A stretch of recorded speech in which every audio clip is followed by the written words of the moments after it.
જો તમે weight loss કરવા માંગતા હોય અથવા તો ડાયટ કરતા હોય તો તમે આ બટાકા અને ગાજરના ચીલા એક વખત જરૂરથી ટ્રાય કરજો, જેમની અંદર કોઈ પણ વસ્તુનો ઉપયોગ નથી કર્યો, માત્ર બટાકા અને ગાજરમાંથી આ ચીલા તૈયાર કર્યા છે.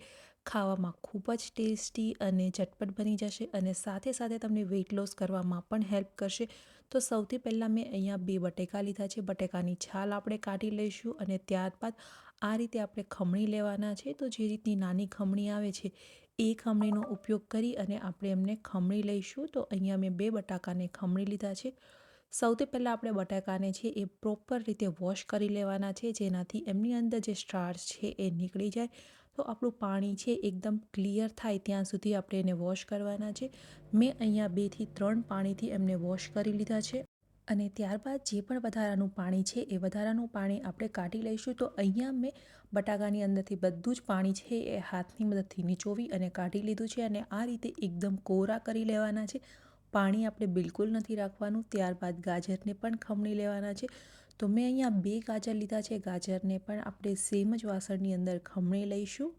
તો ગાજર અને બટાકાનો જ ઉપયોગ કરીશું, બીજી કોઈ પણ વસ્તુનો આપણે ઉપયોગ નથી કરવાનો. બાઇન્ડિંગ માટે મેં અહીંયા કોઈ પણ લોટનો ઉપયોગ નથી કરેલો, જેના કારણે તમે ફરાળમાં પણ ખાઈ શકશો. હવે બંને વસ્તુને મિક્સ કરી લઈએ અને સાથે સાથે સ્વાદ અનુસાર મીઠું આપણે મિક્સ કરી લઈશું.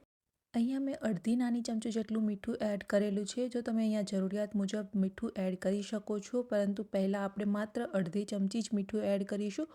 મીઠું એડ કરી લગભગ 5 મિનિટ માટે આપણે રાખી મૂકીશું, જેનાથી બટાકા અને ગાજર છે એકદમ સોફ્ટ થઈ જશે અને આપણે જ્યારે એમના ચીલા બનાવીશું ત્યારે એકદમ પરફેક્ટ બનશે.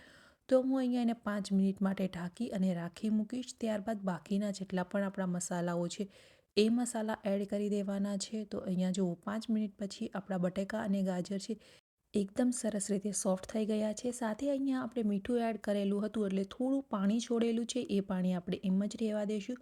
ત્યારબાદ એમની અંદર અડધી ચમચી જેટલો બ્લેક પેપર પાવડર, હળદર પાવડર, લાલ મરચું પાવડર, ધાણા જીરું પાવડર 1 ચમચી અને અડધી નાની ચમચી જેટલો ગરમ મસાલો એડ કરી દઈશું.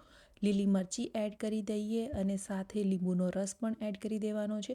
લાલ મરચું આપણે અહીંયા એડ કરેલું છે, તો એ પ્રમાણે તમે તીખાશ જેટલી પણ ખાવી છે એટલી તમે ગ્રીન ચટણી એડ કરી શકો છો. હવે બધી જ વસ્તુને એક વખત મિક્સ કરી લઈએ પ્રોપરલી અને ત્યારબાદ એમના ચીલા બનાવી લેવાના છે. તો મેં અહીંયા નોનસ્ટિકનું પેન લીધેલું છે. તમે અહીંયા નોનસ્ટિકના પેનનો ઉપયોગ કરશો તો ચીલા બનાવવામાં ખૂબ જ ઇઝી રહેશે. થોડું તેલ એડ કરી દઈશું અને ત્યારબાદ હાથની મદદથી જ આપણે ચીલા તૈયાર કરી લેવાના છે. થોડું મિશ્રણ લઈ લેશું અને આ રીતે આપણે હાથની મદદથી સ્પ્રેડ કરી દેવાનું છે અને રાઉન્ડ શેપ આપી દઈશું. જો એકદમ પ્રોપર રાઉન્ડ ચીલા ના બને તો પણ કંઈ વાંધો નથી, માત્ર આપણે એમને એકદમ પ્રોપર રીતે સ્પ્રેડ કરી દેવાનું છે. હવે ગેસની ફ્લેમ મીડિયમ રાખીશું અને મીડિયમ ફ્લેમ પર આપણે ચીલાને ફ્રાય કરી લેવાના છે. ફરીથી 1 ચમચી જેટલું તેલ નાખી અને આપણે કૂક કરીશું. અહીંયા એક સાઈડ આપણા ચીલા છે એ પ્રોપરલી કૂક થઈ જાય ત્યારબાદ સાઈડ ચેન્જ કરવાની છે. તો અહીંયા એક સાઈડ આપણા ચીલા છે એ કૂક થઈ ગયા છે. ઉપરની જે સરફેસ છે એ ડ્રાય થાય ત્યાં સુધી આપણે એમને ચેન્જ નથી કરવાની. એક વખત ઉપરની સરફેસ ડ્રાય થઈ જાય એટલે સાઈડ ચેન્જ કરી લઈશું. અહીંયા તમે જોઈ શકો છો કે એક સાઈડ એકદમ સરસ ક્રિસ્પી તૈયાર થઈ ગયા છે. બીજી સાઈડ પણ આપણે થોડું તેલ એડ કરી અને ક્રિસ્પી થાય ત્યાં સુધી કૂક કરવાના છે. તો બંને સાઈડ આપણે માત્ર એક વખત જ કૂક કરીશું અને હવે આ ચીલા તૈયાર થઈ ગયા છે.